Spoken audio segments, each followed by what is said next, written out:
ہم بات کریں کلبھوشن یادیو کے لیے جاری ہونے والے صدارتی آرڈیننس پر سپریم کورٹ بار ایسوسی ایشن کے سابق صدر ماہر قانون جناب اکرم شیخ صاحب سے شیخ صاحب یہ بتائیں کہ یہ جو اب انٹرنیشنل کورٹ آف جسٹس کی جو ججمنٹ ہے، کیا اس ججمنٹ کے اوپر عمل درآمد کرنا یہ پاکستان کے لیے بہت ضروری ہے؟ اس پہ عمل درآمد جو ہے وہ ہم کر چکے ہیں۔ اگر اس کے اوپر عمل درآمد نہیں کیا تو وہ کلبھوشن یادیو نے یا بھارتی حکومت نے نہیں کیا۔ اچھا، ہم نے اس کو فوری طور پہ کونسلر ایکسیس دی۔ میری بات سنیے میر صاحب، تین مرحلے ہیں جی ہم نے کونسلر ایکسیس دے دی، جی پھر دوسری کونسلر ایکسیس دے دی، پھر تیسری کونسلر ایکسیس کی پیشکش کر دی۔ ٹھیک ہے، اس کے بعد پھر ایک آرڈیننس نافذ کر دیا کہ آپ اپنا جوڈیشل ریویو کا حق بھی استعمال کر لیں۔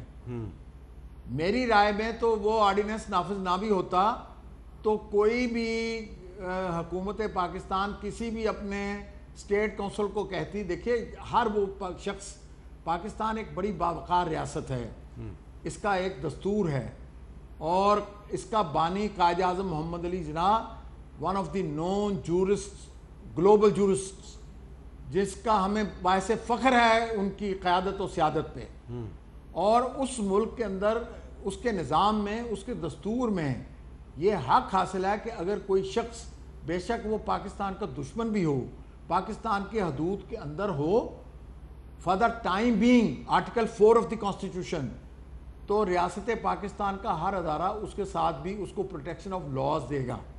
اگر میں ایک ویسے میرے ذہن میں یہ سوال آتا ہے، کلبھوشن یادیو کو کسی وکیل کی ضرورت نہیں ہے، وہ تو خود کمانڈر ہے ایک نیول فورس کا، وہ ایک درخواست لکھ کر چیف جسٹس آف اسلام آباد ہائی کورٹ کو، چیف جسٹس آف پاکستان کو بھیج دے کہ میری سزا پہ نظر ثانی کی جائے، اس کو قانونی گراؤنڈز لکھنے کی تو کوئی ضرورت نہیں ہے۔ یہ بڑی اہم بات کی آپ نے۔ اسی کی بنیاد پر ایک منٹ اکرم شیخ صاحب، یہ آپ نے بڑی اہم بات کی ہے کہ کلبھوشن یادیو صرف اگر ایک درخواست بھجوا دے اسلام آباد ہائی کورٹ کو یا سپریم کورٹ کو تو اس کو یہ رائٹ ہے کہ وہ درخواست بھیج سکتا ہے؟ Article 4 of the constitution affords him right of protection to his rights. اچھا، ڈیو پروٹیکشن آرٹیکل 4، لیکن وہ یہ یاد رہے کہ وہ کانسٹیٹیوشن یاد رہے کہ وہ انڈین نیشنل ہے، اس کے باوجود India sir any person includes Indian person, اچھا، any person includes an enemy person. اس کا مطلب یہ ہے کہ ہم اپنے دشمن کو یہاں دیکھیں تو اس کو فوری طور پہ گولی مار دیتے ہیں؟ نہیں، ہم ڈیو پروسیس کو فالو کرتے ہیں۔ ٹھیک ہے، ہم اس کو گرفتار کرتے ہیں، عدالت کے سامنے لے جاتے ہیں، پروسیس پورا کرتے ہیں، اس کا فرد جرم عائد کرتے ہیں، شہادت پیش کرتے ہیں، اس کے بعد فیصلہ لیتے ہیں۔ میں سمجھتا ہوں اس کے میں قانون لانے کی نہ لانے کی کیا ضرورت؟ ایک درخواست چیف جسٹس صاحب اسلام آباد ہائی کورٹ کا، جس کی بھی جورسڈکشن میں وہ ہیں، وہ کہہ دی مجھے سزائے موت دی ہے، وہ غلط دی ہے، اس کے اوپر نظر ثانی کی جائے۔ یہ 4 جملے بنتے ہیں اس کے، اور وہ ایک عالمی سطح کا جاسوس ہے، راہ کا ایجنٹ ہے، وہ اتنا ناواقف نہیں ہے جو راستے پوچھ کر پاکستان کو، جو لوگ یہاں پاکستان میں تخریب کاری کے لیے بھیجے جاتے ہیں وہ پوری تربیت دے کر بھیجے جاتے ہیں جی، ان کو اتنا نہیں پتا کہ وہ کونسلر ایکسیس کے دوران وہ کہہ سکتے تھے کہ ان کو جی ان کو یہ دے دیں، ان کا judicial right of judicial review دے دیں۔ اچھا، میں سمجھتا ہوں ابھی بھی وہ چاہے، ہاں جی، اس کے اوپر کوئی لمیٹیشن نہیں ہے، اس کے اوپر کوئی میعاد نہیں ہے کہ 3 ماہ کی میعاد ہے، 1 ماہ کی میعاد ہے۔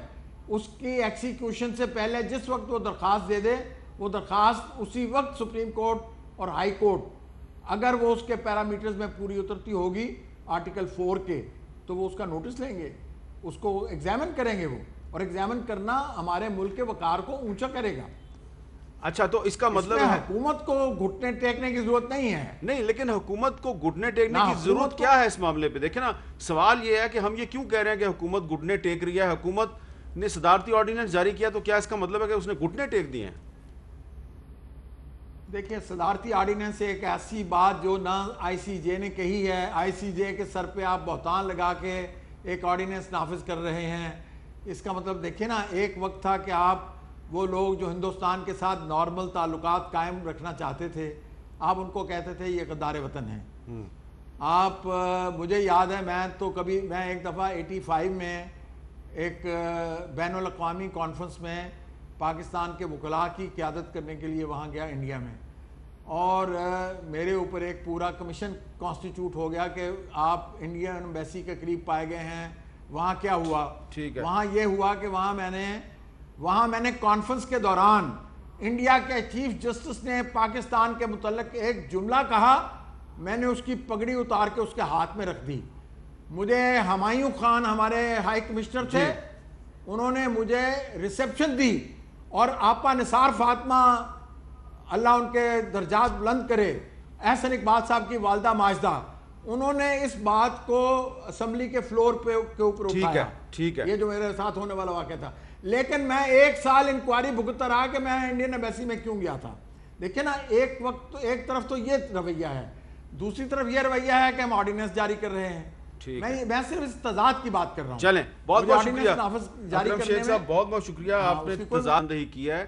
اکرم شیخ صاحب ماہر قانون ہیں، سپریم کورٹ بار کے سابق صدر ہیں، انٹرنیشنل کورٹ آف جسٹس میں تمام پروسیڈنگز انہوں نے سنی ہے کلبھوشن یادیو کے معاملے پہ، اور وہ یہ سمجھتے ہیں کہ جو آئی سی جی کا جو ورڈکٹ ہے پاکستان اس پہ امپلیمنٹیشن کر چکا ہے، اور پاکستان کے لیے ضروری نہیں ہے کہ وہ یہ صدارتی آرڈیننس جاری کرتا۔